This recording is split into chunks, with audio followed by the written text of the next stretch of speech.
Bonjour et bienvenue dans cette nouvelle vidéo de questions-réponses. Je suis Maxime et vous êtes sur le blog Heureux dans sa vie. Aujourd'hui, dans cette nouvelle vidéo, on va répondre à la question de Nina, qui se pose une question très bonne, très importante, qui est celle de comment trouver sa voie et comment vivre pleinement sa vie, du fait de, du coup, se sentir à sa place. Donc ça décline nécessairement plusieurs questions qui gravitent autour de celle-ci, à savoir comment trouver ce qui est fait pour moi, quelles questions se poser, quel chemin prendre, comment savoir sur quelle voie s'engager, sachant que derrière il y a l'intention, il y a la volonté de ne pas se tromper une nouvelle fois. Voilà, Nina en fait elle veut être sûre de faire le bon choix et de s'engager dans le bon chemin. Et c'est un petit peu à présent ce qui l'a bloqué, c'est un petit peu pour ça qu'elle ne s'est jamais vraiment engagée dans un domaine plus qu'un autre. C'est par peur finalement de ne pas y arriver. Du coup, elle nous dit qu'elle aime beaucoup de choses dans sa vie, mais qu'elle est douée dans rien de particulier, comme si elle arrêtait avant de creuser dans un domaine ou un autre, ce qui fait que pas d'échec possible puisqu'elle va pas au bout, mais en même temps, pas de réussite non plus. Donc c'est plutôt quelque chose de frustrant. Donc voilà, Nina se demande, mais alors comment on fait quoi? Comment on fait pour trouver sa voie, pour trouver sa place et vivre pleinement sa vie, puisque c'est vraiment ce que souhaite Nina dans le fond du fond. Et pour répondre à cette question, il y a vraiment deux aspects, je trouve. Il y a l'aspect plus technique, plus terre-à-terre, plus concret, avec des solutions, hein, une approche méthodologique qui marche très bien et que je vais vous expliquer aujourd'hui. Et puis le reste, c'est plutôt une question d'attitude, une question de philosophie de vie, une approche qui est différente, plus spirituelle du coup, que je vais également développer.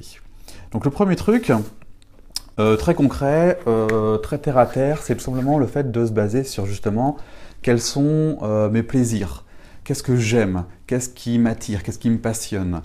Parce qu'un business, contrairement à ce qu'on peut voir dans d'autres cas, se monte d'abord sur ce fondement-là qui est mais qu'est-ce que j'aime faire? Parce qu'il faut bien partir dans cette optique-là de vision long terme, c'est-à-dire que ma passion, mon métier de rêve, ça va être quelque chose de passionnant et c'est quelque chose que je vais avoir envie de faire sur longtemps.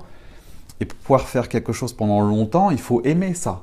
Il faut que ce soit un truc grisant, un kiff. Il faut que ce soit quelque chose qui m'attire, qui me passionne.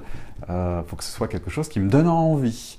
Voire même plus que ça, c'est-à-dire que plus je fais ce truc et plus j'aime le faire et plus j'ai envie de le faire et je peux y passer du temps. Du coup, alors attention bien sûr au surmenage, ce sera peut-être le thème d'une autre vidéo, mais en tout cas, comment trouver sa voie, comment se réaliser, comment vivre pleinement sa vie, eh ben, en faisant quelque chose qu'on aime. Et comment on fait quelque chose qu'on aime? Eh ben, on se base sur le plaisir. Le plaisir, l'envie, la passion, quelque chose d'attirant, de passionnant. Et la première objection à ça, c'est que beaucoup de gens se disent « bah oui, mais ça je ne peux pas en vivre, c'est une passion ». Et c'est complètement faux. C'est-à-dire qu'aujourd'hui, on peut vraiment créer des business sur absolument tout. Et dans le monde du blog, dans la blogosphère, c'est vraiment quelque chose qu'on mesure, qu'on voit. Et j'ai pris quelques exemples pour étayer mon propos. Je connais une personne, par exemple, qui a un blog sur la beauté bio. C'est-à-dire qu'elle n'utilise que des produits issus de la nature, naturels, qui sont pas toxiques, pas polluants, ni pour le corps humain, ni pour l'environnement. Et elle gagne très très bien sa vie avec. Quelqu'un d'autre qui a un blog spécialisé sur l'escalade, il apprend aux gens comment escalader. Une autre personne sur la bourse, j'en connais plusieurs d'ailleurs, sur le business par internet, comment gagner sa vie sur internet.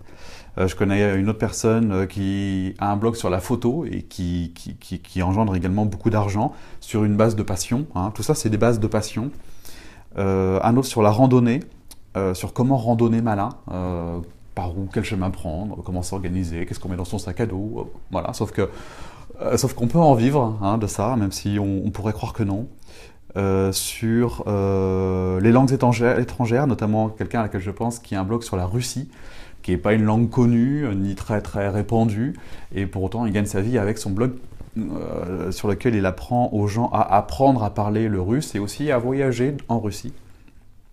Un autre sur le dressage de chiens, un blog sur le dressage de chiens, pour avoir un chien qui obéit et qui est comme il faut. Sur la parentalité bienveillante, tout ce qui tourne autour de l'enfance, la maternité, ça marche plein pot. Et tout à l'heure, j'étais sur Facebook et je vois aussi passer un truc sur le voyage. C'était comment organiser un road trip. Donc une nana qui a un blog sur comment voyager pas cher et partout dans le monde et comment vivre en voyageant. Voilà.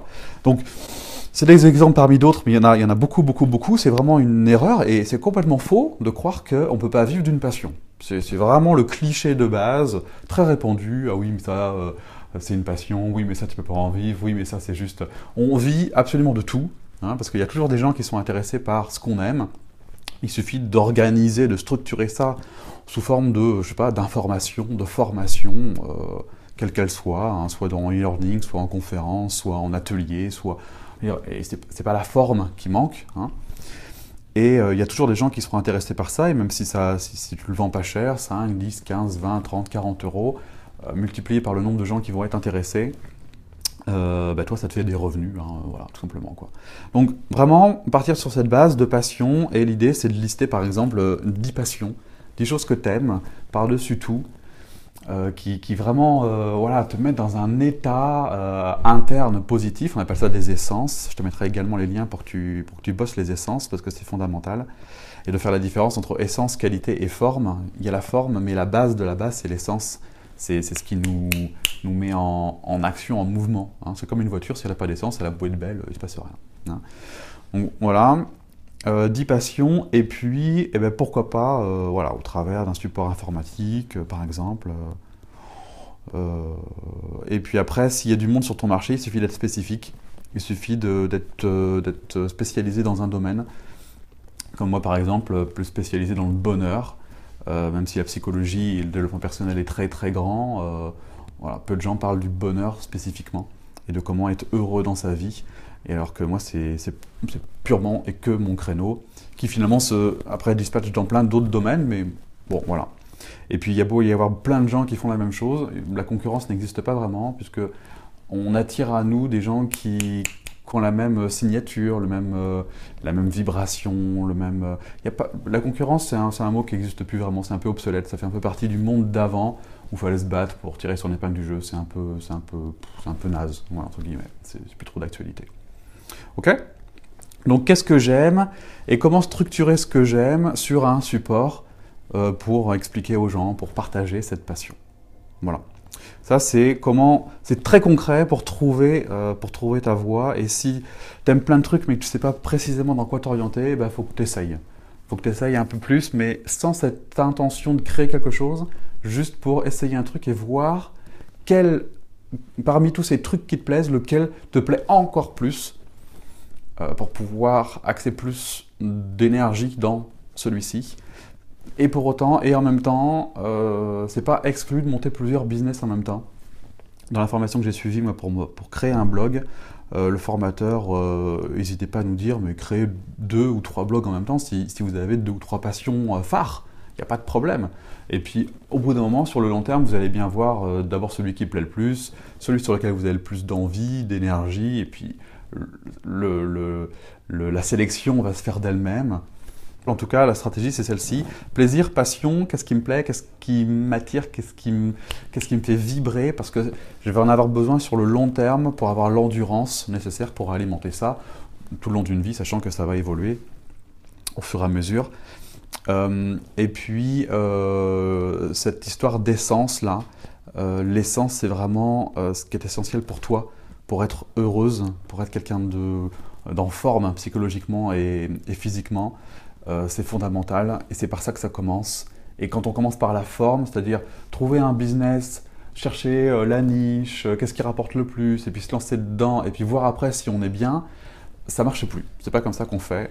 On cherche d'abord à savoir ce qui fonctionne pour soi-même, qu'est-ce qui nous met en joie, en plaisir. C'est pas la même énergie. Et hop, on en crée quelque chose qui vient d'un plaisir. Et les gens souriants attirent plus de gens que les gens pas souriants, hein, donc ça marche mieux. Voilà, c'est plus efficace un business fait sur de la joie qu'un business fait sur la peur de manquer d'argent. Voilà, c'est le premier aspect très concret, celui du plaisir, de la joie, de se poser les bonnes questions, à savoir mais qu'est-ce qui me fait vibrer? Et ça, c'est les essences, et ça s'installe également en méditation, ça. C'est vraiment important. Je te mettrai un lien pour accéder à une formation sur la méditation que j'ai faite. Pour vraiment que tu te poses et que tu te stationnes là-dessus, là, sur cette espèce de joie de vivre à l'intérieur. Et en plus, puisque c'est ce que tu veux, aimer la vie, eh ben, c'est fondamental de le vivre avant même de créer quoi que ce soit, de vivre cette envie de vivre à l'intérieur de toi. Ensuite, en deuxième outil très très concret, il y a l'astrologie, qui m'a donné à moi beaucoup de pistes, beaucoup de structures, beaucoup d'éclairages sur ma constitution personnelle et des choses que je ne voyais pas moi-même ou que j'aurais jamais osé parce que mon mental aurait trop filtré, il aurait trop mis d'objections, il m'aurait trop dit non mais ça tu peux pas le faire, t'as pas appris, ça t'es pas formé, ça t'es nul, on va se moquer de toi, et que vont dire les gens, gna, gna, gna, gna, gna. Et si on m'avait pas dit mais si, ça c'est ton véhicule, c'est ton moteur, c'est ta manière de communiquer et de retransmettre un métier, si on m'avait pas dit ça, j'aurais peut-être pas osé. Et ça, c'est des informations que j'ai su, qui m'ont été données par l'astrologie. Donc, je te donnerai deux liens également de personnes. Il y a Sophie Marot, qui fait ça très bien, qui explique le thème de la personne, et donc les orientations, mais il n'y a pas que professionnel, c'est ça qui est génial, c'est qu'il y a vraiment tout, comment on rayonne, comment l'association, comment on se ressource, ça c'est la lune... Il y a plein de choses. Et il y a la deuxième personne, c'est Christian de Chaussois, qui est très spécifique aussi. Et il a un thème sur l'aspiration plus spirituelle, la vocation professionnelle. Pourquoi on est venu, voilà, c'est quelque chose de très profond finalement. Un métier, ok, mais un métier pourquoi faire et pourquoi dans ce monde et pourquoi pas ailleurs. Enfin, il faut aussi élever le débat et se dire... un métier, quel sens ça a dans ma vie d'avoir telle ou telle profession? C'est pas que pour gagner de l'argent, il y a bien plus que ça. Donc ça, c'est des infos qu'on peut trouver en astrologie. Et sans ces outils-là, peut-être que j'aurais pas osé parce que je me disais peut-être que j'avais pas appris, donc c'était pas possible. Voilà, c'était juste pas possible. Voilà. Sauf que si, ça l'est, et ça l'est même très bien, et c'est même bien de le faire. Voilà. Ok, donc premier axe, le plaisir. Deuxième axe, ces outils concrets, très concrets, qui vont t'aider à oser et à le faire et à t'aiguiller. Donc si tu as cette information-là, et si en plus dans cette information-là, il y a beaucoup de plaisir, il y a de grandes chances que tu sois dans la bonne direction. Tu vois, ça évite de cogiter trop. Et après, si tu as le discours qui essaie de t'auto-saboter, tu médites et tu l'écoutes pas. Tu vas vers ce qui te plaît, vers ce plaisir intense qui te nourrit. C'est ça ta piste. C'est vraiment fondamental. Après, on y met du rationnel, on y met de la logique. Mais d'abord, on sent, quoi. Si on ne le sent pas, faut pas le faire. Et ça, c'est dans tous les domaines de notre vie. Quand on ne sent pas un truc, on ne sent pas un truc. Ça a beau être moins cher, plus beau, plus joli, ou plus je sais pas quoi, on s'en fout. Si on ne le sent pas, on ne le sent pas. Point. Après, on rentre dans quelque chose de plus subtil, qui est donc le deuxième volet de cette vidéo, qui est la bonne attitude, la bonne approche, la bonne philosophie de vie. Et toi, il y a un truc qui est clair, c'est j'ai peur de faire un choix, c'est ne pas se tromper une nouvelle fois, c'est je suis une grande froussarde. En gros, tu vois, c'est pas tant aller dans la vie, ton problème, c'est que tu as peur. C'est juste qu'il y a de la peur, parce que je pense que la vie a dû t'emmener plein de pistes. En plus, tu es un peu une épicurienne, comme on dit, c'est-à-dire que tu aimes beaucoup de choses, et tu as l'air d'avoir envie de croquer la vie à pleines dents. Tu te dis, j'aime beaucoup de choses dans la vie, donc c'est vraiment super. Mais il y a la peur de se tromper. Un peu comme si, c'est là où il y a l'erreur, un peu comme si tu n'avais pas le droit à l'erreur, un peu comme si tu n'avais pas le droit à l'échec. Et sans doute que pour toi, échec signifie rater. Rater sa vie, j'ai échoué, je suis nul. Je ne sais pas ce qu'il y a derrière, mais en tout cas, il y a un discours derrière. Et du coup, ça met une forme de pression. Ça t'oblige à la perfection, ça t'oblige à ne pas te tromper. Sauf que c'est pas comme ça que fonctionne la vie. C'est-à-dire que la vie fonctionne sur la base de l'expérimentation. On n'est pas là pour trouver un métier et puis rester plan-plan dans ce métier et puis rester à l'abri de tout. On est là pour expérimenter, parce que c'est l'expérimentation qui nous nourrit, et qui nous apprend des choses et qui nous tire de plus en plus vers le haut. Donc sans expérience, il n'y a pas ce mouvement, et du coup la vie est fade, plate, lisse, et il n'y a plus d'énergie, il n'y a plus de vie, il n'y a plus de... Ouais, il n'y a plus de mouvement. Et donc ça s'éteint petit à petit. Et puis moins on bouge et plus on a peur de bouger, parce que plus on se dit, bah oui, mais qu'est-ce qui va se passer? Enfin, il y a un peu un cercle vicieux comme ça qui nous tire un peu vers le bas. Et l'idée, c'est de remettre du dynamisme en osant essayer des choses, mais sans attente. Tu vois, peut-être que là, il y a une attente trop grande. Et du coup, trop de pression aussi. Et du coup, tout de suite, si ça ne fonctionne pas, c'est un échec. Et du coup, ça te plombe un petit peu, ça te mine. Et tout ça est bien lourd. La bonne attitude, c'est comprendre que l'échec n'est pas vraiment un échec, puisque l'échec nous permet de nous orienter, nous réorganiser, nous réorienter. En tout cas, quand je me retrouve face à un mur, eh ben, le seul constat que je peux faire, qui est positif, c'est de me dire, bon, bah, c'était pas le bon chemin, je vais contourner le mur et je vais aller vers ailleurs. Et en fait, ces choses-là, on les a intuitivement, souvent. On sait dans quelle direction aller. Mais souvent, on ne les écoute pas, donc c'est pour ça qu'on se prend des murs. Mais si on suit ses intuitions, si on va vers l'envie, vers le flux positif, on se trompe rarement parce qu'on a cette guidance à l'intérieur qui nous emmène toujours vers quelque chose qui nous fait plaisir. Et hop, c'est comme ça qu'on s'oriente. Donc, c'est normal et bénéfique d'échouer. Tu vois, personnellement, dans tous mes métiers, mécanicien, après metteur au point, après responsable des achats, après gestionnaire de patrimoine, pour enfin être formateur, je veux dire, il a fallu échouer dans tous ces domaines pour pouvoir être aujourd'hui l'homme que je suis et le professionnel que je suis. Sinon, je serais peut-être resté, peut-être que ça n'aurait pas été complètement mal, mais en tout cas, il n'y aurait pas eu ce truc qui fait qu'il y a plus de rayonnement, plus de joie, plus de plaisir. Et c'est ça qui fait que ça se communique. Donc il fallait échouer. Et c'est loin d'être quelque chose de négatif, l'échec. C'est, du coup, le mot, on ne l'utilise pas, c'est plutôt une réorientation, un tremplin, un message, une information qui permet de mieux trouver sa voie, mieux trouver sa place. Et c'est ça la bonne philosophie de vie. C'est aller dans ces différents domaines de ta vie qui te plaisent, toi, avec toujours ça en toile de fond. Je vais vers quelque chose qui me plaît, qui me passionne, qui m'attire. Et tant que ça fonctionne, tant que c'est facile, tant que c'est fluide, je continue.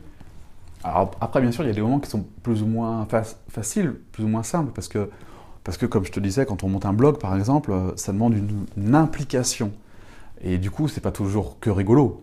Hein, bien sûr, parce que faut bien le créer. Puis en plus, on se dépasse, on va chercher au fond de soi l'information. Donc c'est éprouvant.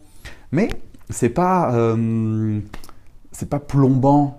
C'est juste éprouvant, ça nous sollicite pleinement. Hein, ça s'appelle le flux. Un juste milieu, le flux, c'est un juste milieu entre la difficulté et les compétences. Voilà, je suis pleinement sollicité à hauteur de ce que je sais faire. Hein, il y a un juste équilibre. Si c'était trop facile, je m'ennuierais. Et si c'était trop dur, je serais stressé. Là, il y a un juste milieu entre capacité et challenge. Voilà, et c'est le flux. Hein. Donc, le flux, c'est pas forcément simple, mais c'est waouh, ça me prend pleinement. Et dans ces moments-là, souvent, il y a une distorsion du temps. Le temps est plus linéaire. Voilà, on ne voit pas le temps passer, par exemple. Oh là là, il est déjà cette heure-ci, ou l'inverse. Oh là là, il me reste encore tout ce temps-là, c'est génial. Tout ça pour te dire que là, il y a une philosophie de vie de manière à arrêter d'avoir peur de la vie. Tu vas pas trouver tout de suite le bon truc nécessairement. Tu vois, tout le monde essaye une chose, puis une autre chose, puis une autre chose, et voit ce qui dure dans le temps. Donc, quelque part, on pourrait dire qu'ils ont échoué, mais non. Ils ont juste laissé ce qui marchait moins. Et ils se sont orientés vers ce qui marchait davantage. Et c'est ça qu'il faut juste changer dans ta philosophie de vie, dans ta perception. Arrêter de te battre contre la vie et au contraire, en faire un meilleur ami.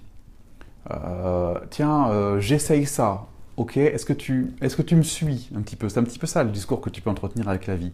Est-ce que tu me suis? Ah oui, non. Ah non, jusque-là oui, alors quoi? Je change un petit peu de truc, tac, tac, tu bidouilles, tu fais des réglages. Et tu te réorientes un peu plus ça, non. Bon, bah ça marche pas, je change de sujet, je change d'orientation, peu importe. Avec toujours ce fil conducteur du plaisir et de la joie.